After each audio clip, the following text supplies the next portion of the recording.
Πω ρε μαλάκα, βαριέμαι σπίτι όλη μέρα, έχω πήξει ρε μαλάκα. Ένα καφεδάκι δεν έχω πιει όλη μέρα ρε μαλάκα. Κάτσε να πάρω κανένα ρε μαλάκα να πιούμε κανένα καφέ. Fatality.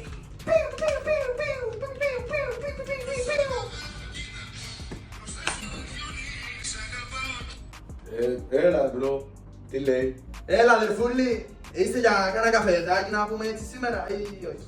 Ρε αδερφέ, κάνει κρύο έξω ρε μπρο, δεν έχω μπουφάν. Άστο ρε μαλάκα, εντάξει, δεν έχω μπουφάν ρε μπρο. Έλα ρε μαλάκα, κλάνει, θα σου φέρω εγώ μπουφανάκι με γουνίτσα κιόλας. Δεν έχω την μπαταρία στο κινητό τώρα, πού να τρέχω ρε φίλε. Μαλάκα έχω ένα powerbank γεννήτρια μαλάκα, άστο σε λέω τώρα. Ρε αδερφέ, νιώθω λίγο άρρωστος, λέω να μην βγούμε. Έλα ρε μαλάκα, έχω εγώ ένα φάρμακο τώρα, ψιλοκατάλαβες τώρα. Αδερφέ, πεθάναν οι γονείς μου, έχω μείνει ορφανός, λέω να κάνω το σπίτι. Ρε μαλάκα, άραξε σου λέω τώρα θα σου παίξουμε εμείς μια υιοθέτηση, τώρα άστο μπρο. Πεθάναν